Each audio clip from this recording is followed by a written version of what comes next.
Bueno, Dante, gracias por venir. Es un honor estar acá, un lujo realmente tenerte. Nuestro ministro de Producción, Agroindustria y Trabajo, ya que realmente estamos abarcando toda esta parte de ese país competitivo que queremos ser. Ayer hoy Rosario a la mañana nos hablaba de invitarnos a soñar, y dentro de ese país que queremos soñar, una de las cosas era, uno de los ítems era ser un país competitivo. Después Fede también nos habló de qué significaba un país competitivo.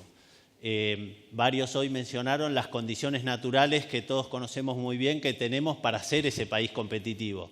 Y dentro de esas condiciones naturales, yo tengo la suerte de ser ingeniero agrónomo, tengo la suerte de haber recorrido mucho Argentina y por mi trabajo actual de haber desarrollado esta empresa, todos los países de la región, África, Oceanía, Asia, Europa, o sea, realmente tuvimos la suerte de viajar muchísimo viendo proyectos de desarrollo agroindustrial.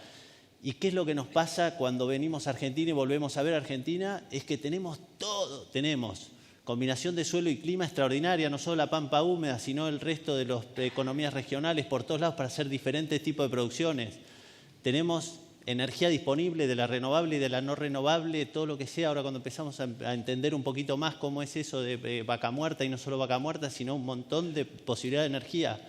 Tenemos gente capacitada por todo el país. Cuando nosotros recorremos el país con inversores, los tipos se quedan atónitos de la capacidad que tiene nuestra gente. En el medio de la nada te aparece un tipo hablando inglés y que encima le razona perfecto cómo es la economía, cómo va a ser para ganar plata. O sea, tenemos todo realmente, y cuando vemos al resto de los países y vamos a otros lugares, vemos que no tienen lo mismo que nosotros. Y a mí me encantan los deportes, me encanta competir, digo, tenemos que ganar, o sea, realmente tenemos para competir, estamos muy bien. Ahora, la primera pregunta que me surge es, ¿por qué tenemos que ser competitivos? Muchas veces me lo han cuestionado y dicen, ¿por qué? ¿Y por qué a vos que te gusta competir? ¿A quién le tengo que ganar? ¿Qué significa? Hoy alguno también nos lo cuestionó durante el coloquio. Y me encantaría que vos, como ministro, nos cuentes por qué tenemos que, y si es que tenemos que ser, y qué significa ser competitivos realmente. Bueno, ante todo, gracias y gracias por la invitación de IDEA. Digo, hay dos números que creo que grafican por qué tenemos que ser competitivos. Uno es la pobreza que tenemos. Tenemos casi un 27, 28, 30% de pobreza. Y el otro número es del mercado laboral, que es la contracara de la pobreza. Tenemos un piso en los últimos 30 años de 30% de desempleo informal. Esos dos números de alguna manera nos compelen, nos cuestionan y nos obligan a ser competitivos, porque lo que nos están diciendo es, por haber generado en los últimos 40, 50 años de gestión económica, de gestión política, generamos un equilibrio de economía política. Cuando digo equilibrio de economía política no pienso solo en las cuestiones que tienen que ver con el funcionamiento de los mercados, sino es el funcionamiento de las relaciones sociales que regulan los mercados y que trabajan sobre los mercados. Hemos generado un equilibrio de las organizaciones y de los mercados, de las organizaciones empresarias, de la clase política, un equilibrio, si querés, mediocre, que nos ha impedido crecer en los últimos años de forma sostenida, generando de alguna manera mayor inversión, más productividad y por lo tanto más empleo. Digo, cuando vos mirás la productividad de Argentina, hoy es la misma que en el año 1950. O sea, han pasado los años, el resto de los países creció y nosotros nos estancamos. Y ese, si querés, ese equilibrio mediocre que de alguna manera nos generó una economía que se tendió a proteger porque no podía competir con el resto del mundo. Generamos economías cerradas, generamos mercados muy concentrados, muchas veces oligopólicos, que de alguna manera terminan cerrándose sobre sí mismos y generando cuestiones poco competitivas. Entonces, somos competitivos o tenemos recursos para ser competitivos, pero generamos relaciones que no podemos aprovechar todo nuestro potencial. Y lo peor de todo es que terminamos resignándonos a aceptar que no podemos sacar ese potencial que tenemos, porque nos acostumbramos a la forma de hacer política solo cuidando desde el punto de vista de la demanda, cerrando de alguna manera los mercados y tratando de estar, si querés, condenados a nuestro propio mercado. Entonces, nuestra obligación de ser competitivos significa que tenemos que crecer, que tenemos que generar una tasa de inversión que sea sostenida, que mejore la calidad del empleo y que en definitiva genere mayor bienestar. Y eso implica muchos cambios que no son solo cambios de regulaciones, no son solo cambios de normas de funcionamiento de la economía o de fortalecimiento de las instituciones, sino que, si querés, en esta idea de soy yo y ahora, nos interpela a todos nosotros en qué vamos a tener que hacer todos los días para ser más competitivos y de alguna manera poder lograr romper todas esas trabas que nos impiden ser mejores, definitivamente. O sea que nuestra competencia es principalmente con el resto de los países, tenemos que ser competitivos para exportar. Eso es lo que nos va a permitir crecer y hacer la diferencia. La exportación es tenemos que mirar la exportación como una salida para romper este ciclo de que no voy a decir el Día de la Marmota porque después todos me cargan y dicen que le hago la propaganda al CIPEC, pero digo para romper esa idea de que cada 4 o 5 años nosotros nos caemos. ¿Cuál fue el problema de las crisis que tuvimos o gran parte de las crisis? Que nuestra capacidad de crecer lo restringe el sector externo, la cantidad de divisas que generamos. Como no las generamos, las tenemos que pedir prestado, las buscamos de alguna forma. Entonces, claramente la exportación nos va a permitir poder romper, si querés, esa maldición de seguir cayendo repetitivamente. Perfecto, me encanta tu visión, me parece que está buenísimo y que hacia ahí estamos enfocándonos. ¿Por qué entonces las retenciones y justo a la exportación, que es lo que estamos haciendo, y por qué a todas por igual encima? Y al que está desarrollando un montón de cosas, servicios, que está compitiendo con el mundo, y al que por ahí hace un producto más primario. ¿Qué hay atrás de esto que está en contra? Yo sabía que me ibas a preguntar eso. Eso me pasa por hablar con tipos del sector agropecuario. No, pero es de todas por igual. Es más, que estoy hablando de las industrializadas también, los servicios. O sea, mis amigos del resto también me... A ver, claramente la retención es el peor impuesto que podemos cobrar y creo que hemos hecho, si querés, el mea culpa de que tuvimos que hacer algo que va, si querés, hasta es contracultural con respecto a lo que queremos del gobierno. Pero claramente cuando uno hace política económica y está tomando decisiones en términos siempre de generar el bien común, hay veces que vos tenés que sacrificar algunas cuestiones de corto para tener un beneficio de mediano. Claramente no podemos ser una economía más competitiva, tener este desafío de cambiar la cultura económica y social para ser una cultura exportadora si no equilibramos la macro.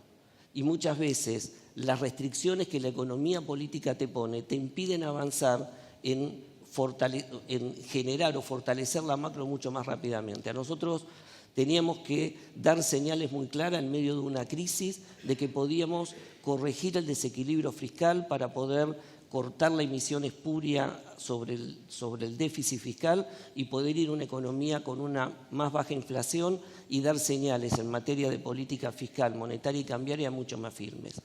Quisimos avanzar mucho más fuerte con el gasto, pero el gasto no es solo desde el punto de vista nacional. Hay muchos gastos en los cuales necesitábamos acompañamiento del sector político como para poder avanzar. Hay temas que teníamos que discutir que tienen que ver con la reforma previsional, que hoy, por ser un gobierno en minoría, nos impedía poder avanzar. Entonces, claramente, las restricciones políticas en términos de poder avanzar, de alguna manera nos llevaron a un callejón sin salida donde tuvimos que poner las retenciones que nos permitieron dar esa señal del equilibrio primario. Esas que quisimos también, de alguna manera, que haya cierta diferenciación, aunque siempre vamos a generar algún tipo, cuando tomamos medidas de este tipo, siempre se generan algún tipo de discrecionalidad que puede impactar en algún sector. Vengo recién de tener una reunión con un sector que me reclamaba que a él le cobramos o le sacamos más reintegros o le cobramos más retenciones que otro. Pero claramente lo tuvimos que hacer por si querés, objetivo en términos del bien común mayor, que es encontrar y alcanzar rápidamente el equilibrio macroeconómico. Muchas de las cosas que vemos todos los días en materia de producción no podríamos mantenerlas si no hubiésemos tenido equilibrio macro, porque la volatilidad del tipo de cambio, esos cambios nos hubiesen de alguna manera impactado más. Entonces, por eso hicimos que van a ser temporales, aunque nadie nos cree que va a ser temporales, porque hay un descreimiento por lo que es la tradición política de Argentina, pero claramente estas tienen fecha de vencimiento y esto nos va a permitir poder en estos 2 años alcanzar este equilibrio, estabilizar la macro y poder volver a poner a la economía en la tasa de expansión que veníamos trayendo hasta el primer trimestre de este año. Y nuestra expectativa en términos también de este cambio cultural para avanzar en materia de exportación, es que esa expansión sea mucho más fuerte de la que veníamos trayendo. Bueno, gracias. Discúlpame. Y aparte otra cosa, digo, el hecho de que haya tenido que ser el sector empresarial el que haya tenido que salir a último momento a solucionar temas que la política no soluciona, también le genera al sector privado una carta para poder interpelar al sector político, no solo al gobierno nacional, sino a los diputados, a los senadores de la oposición y a los gobernadores, qué es lo que van a hacer ahora para ellos también contribuir a alcanzar el equilibrio macro, porque siempre ha habido una disociación, en especial en la clase política, en términos de lo que es el Estado y lo que son los contribuyentes y en términos de quién termina pagando definitivamente las cosas. Todos vimos un tuit del otro día de un político que decía ahora el tema del gas lo paga el Estado y no lo paga la gente. ¿Y quién se cree que financia al Estado? Es la gente. Entonces, creo que ahí es lo que tenemos que mirar.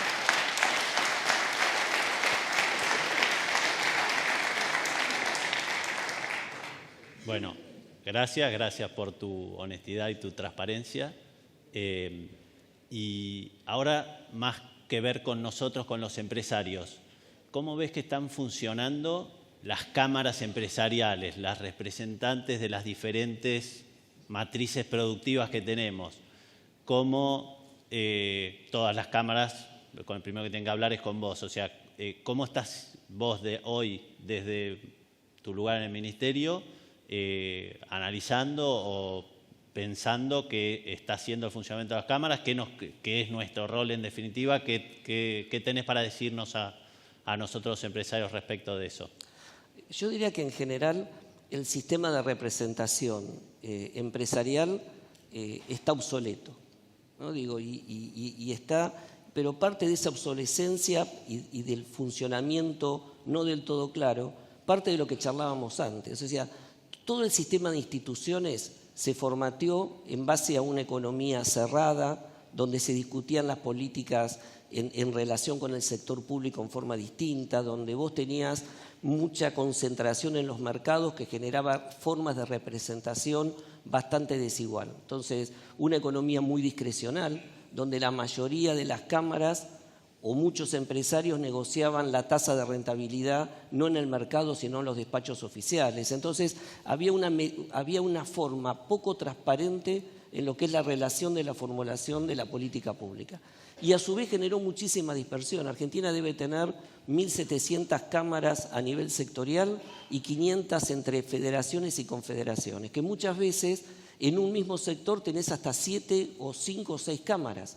Entonces, ¿qué tenías? Tenías una cámara que representaba a las pymes, otra a las grandes. Después tenías otra cámara del mismo sector que representaba a las multinacionales y otra a las empresas nacionales. En una economía cerrada, si querés de esa forma, por ahí esa forma de representación estaba. Ahora, ¿qué generaba? Que si yo como funcionario público hablaba con una cámara y acordaba una política pública, el otro salía a decirme que estaba vendido para las pymes o vendido para los monopolios o vendido para los multinacionales o que era un tipo que quería tener la economía cerrada. O sea, la forma, no era transparente la forma de hacer esa política pública. ¿Eso era o es? Era y es. Ahora, ¿qué es lo que quiero decir con esto? Es, nosotros estamos impulsando un cambio de reglas de juego para ir a una economía más integrada al mundo, mucho más abierta y mucho más competitiva. Y esto que no es porque lo impulsamos nosotros, porque es nuestro deseo, porque la sociedad de alguna manera está exigiéndonos a tener una economía, si querés, distinta, más competitiva, mucho más integrada, porque los mismos cambios tecnológicos te llevan a tener una mayor integración. También está poniendo en tela de juicio el formato en el cual las cámaras hoy se están moviendo. Entonces yo creo que también tiene que haber un desafío muy fuerte en términos de poder hacerlo. Entonces, lo primero que tienen que hacer es empezar a tener una representatividad distinta. Uno como funcionario público no puede hablar con 5 cámaras para poder definir una política pública. Tenemos que tratar de hablar con 1, con 2, con 3 por lo menos. Digo, que tiene que estar mucho más acotado. Hay sectores en los cuales las cámaras se diferencian porque son 2 primos que están peleados, ¿no? Digo, puedo nombrarlas las cámaras, puedo nombrarlas. Digo, entonces, no es transparente esa forma de hacerlo. Entonces creo que tenemos que trabajar y a su vez son débiles en materia de, si querés, de la actuación, porque muchas tienen capacidad de daño, pero no tienen capacidad de construcción. Entonces no te sirven tampoco para la construcción de política pública. Entonces creo que en este cambio que tenemos que hacer de tener una economía más competitiva, que tenemos que hacer cambios normativos para poder regular mejor los mercados, estar mucho más abiertos, ser más transparentes, las cámaras tienen un desafío. Y mi sensación es que muchos de esos representantes de cámaras hoy tienen vértigo, porque se están enfrentando a un mundo distinto al que conocieron en los últimos 40 años y tienen que hacer un esfuerzo muy grande para poder hacerlo. No todas las cámaras o las representaciones tienen, si querés, la velocidad del cambio generacional que está teniendo IDEA, ¿no? Que hoy de alguna manera se ha puesto en los últimos años, no lo digo porque estoy acá, porque ustedes saben que lo decía antes, en términos de tener, si querés, cuestiones más innovadoras en materia de gestión. Pero creo que necesitamos una reconversión del sector y yo creo que si esto no se acelera, desde el Estado vamos a tener que discutir algunas, digamos, regulaciones o leyes que empiecen a generar un cambio mucho más dinámico en las cámaras empresariales. Wow.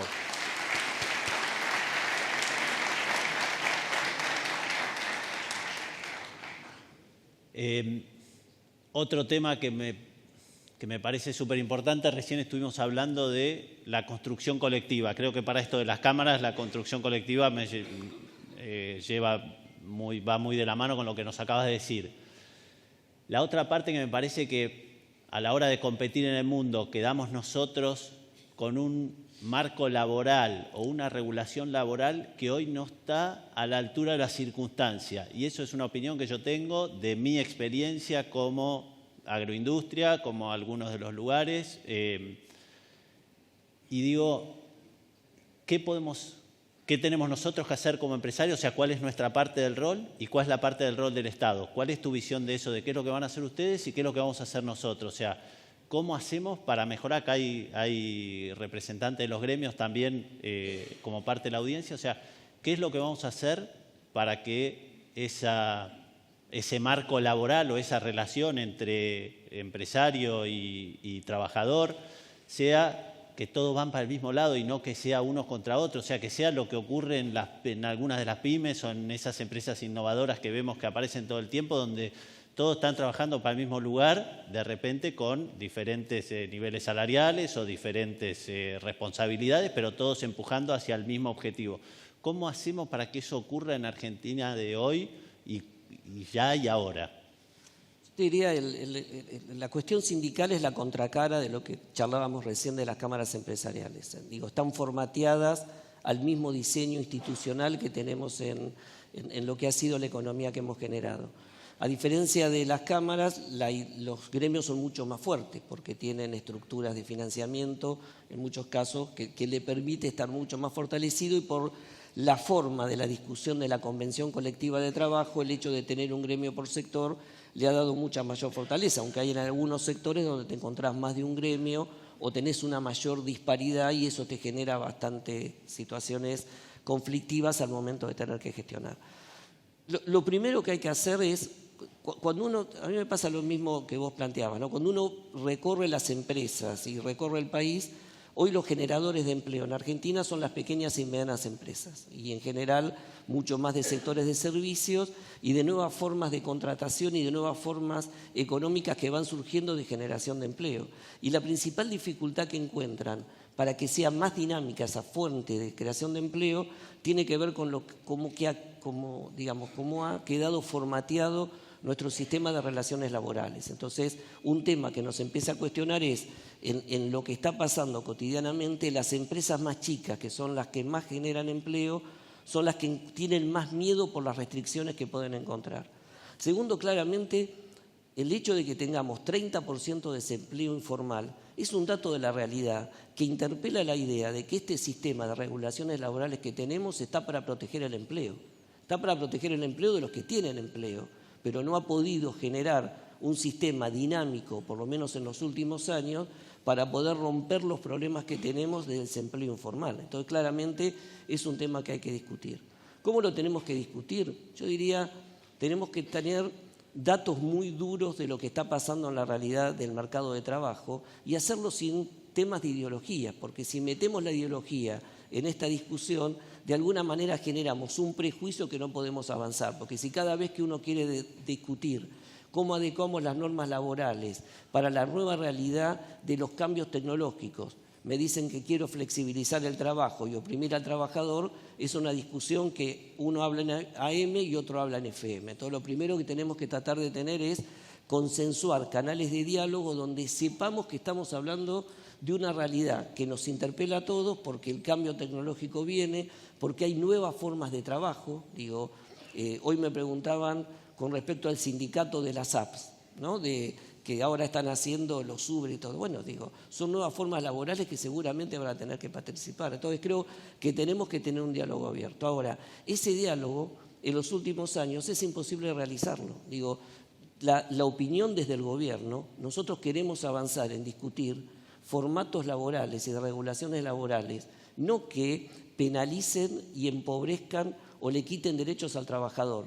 Queremos generarle derechos y trabajo a los que no tienen trabajo y a los que están fuera del mercado laboral formal, porque no solo es un problema del hoy, es un problema del mañana, porque un mal mercado laboral es el problema del sistema previsional que tenemos hoy, que es, si querés, inviable financieramente porque no tiene sostenibilidad de mediano plazo. Entonces creo que tenemos que construir un canal de diálogo. Nosotros lo intentamos.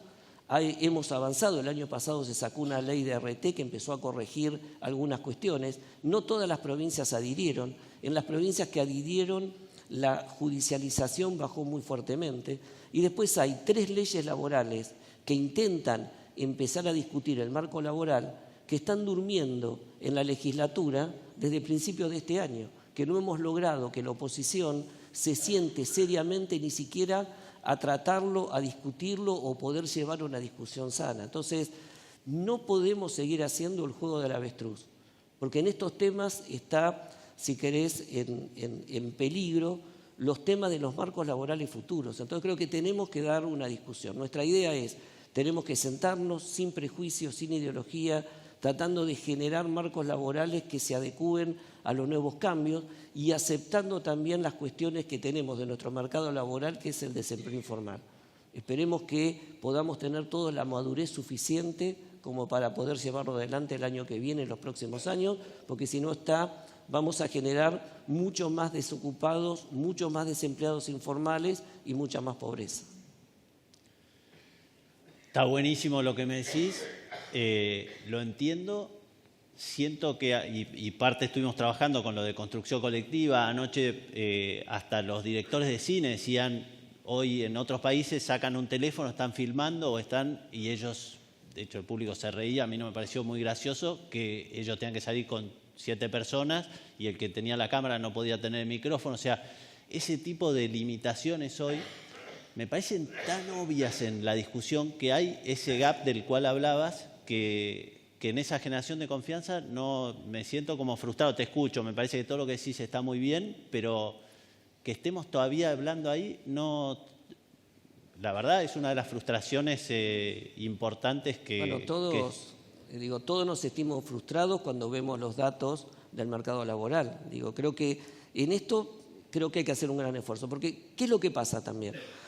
Nosotros, mientras tanto, trabajamos en mesas sectoriales, en donde tratamos de juntar las distintas cámaras empresariales, las CNCámaras, los sindicatos, el sector público, y ahí tratamos de avanzar en acuerdos. Entonces, cuando vos mirás en los acuerdos, la semana pasada se firmó una nueva adenda al acuerdo de Vaca Muerta, que venía del año, creo que 2016 o 2017. Esa nueva adenda, los sindicatos de la UOCRA, Regional Neuquén, los petroleros, junto con los empresarios, acuerdan no hacer medidas de fuerza para no entorpecer el desarrollo de las actividades y las inversiones y tratar de tener canales de diálogos más fluidos. En muchos casos, en momentos de crisis o en momentos como ahora que tenés peligros por lo que ha sido la caída de la actividad en algunas empresas, los sindicatos consiguen tener o se sientan a negociar con las empresas cierta flexibilidad, de llamarlo así, que les permiten sostener y darle sostenibilidad al empleo. Entonces, cuando vos vas a los datos de la realidad, muchas de las cosas que se están pidiendo para discutir con el marco legal, las están haciendo en la práctica, porque en el fondo tratan de defender el empleo. Hasta ha habido un sindicato que con una terminal, digamos, aceptó trabajar menos horas y cobrar menos horas. Eso en Brasil le costó un año de discusión a Dilma. En el año 2009 sacaron una ley para el sector automotriz. Entonces, muchas de las cosas que estamos diciendo que podríamos hacer, en la práctica las hacemos. Ahora, ¿por qué no le damos un marco laboral? Porque creo que hay cuestiones ideológicas, creo que hay cuestiones de miedo, creo que hay también intereses políticos que juegan a la hora, ¿no? Porque si hago esto, estoy avanzando. Creo que tenemos que discutir mucho más honestamente estas cuestiones. Dale, me parece que por ahí va. Nos queda como una tarea pendiente, me parece que tenemos el desafío todos de elaborarlo.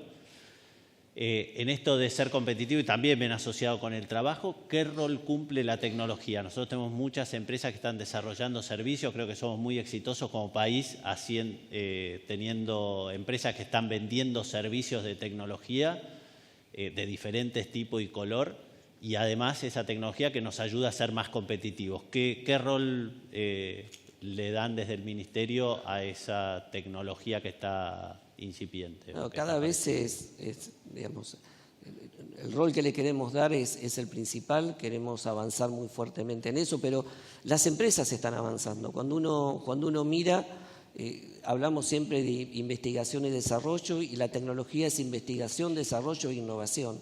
Aquellos que invierten en tecnología y en desarrollo innovan, y cuando innovan son mucho más competitivos. Uno recorre mirando empresas y te sorprendes. Ayer estuve en Mar del Plata, acá en una empresa que se llama Gion, no me sale el nombre del producto que hacen, pero es una empresa de dos hermanos químicos que fabrican el estabilizador de todas las vacunas a nivel mundial. Es la única empresa a nivel mundial que lo hacen, y lo hacen con nanotecnología.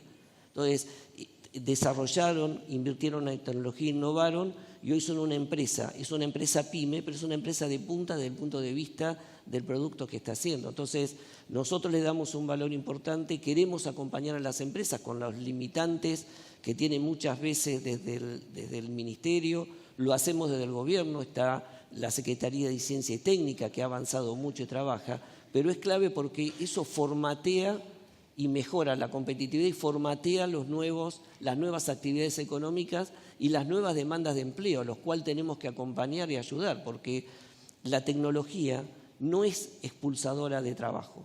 La tecnología nueva genera trabajo, lo que pasa es que genera nuevos trabajos, ¿no? Adapta a la gente, hacemos que usemos menos los brazos y los músculos, usemos más la cabeza y podamos potenciar y generar mejores recursos humanos. Entonces, con ese país competitivo que te estás imaginando, ¿cuáles son los ganadores y perdedores? ¿Cuáles son los sectores que te imaginás que van a ser los sectores más importantes de Argentina?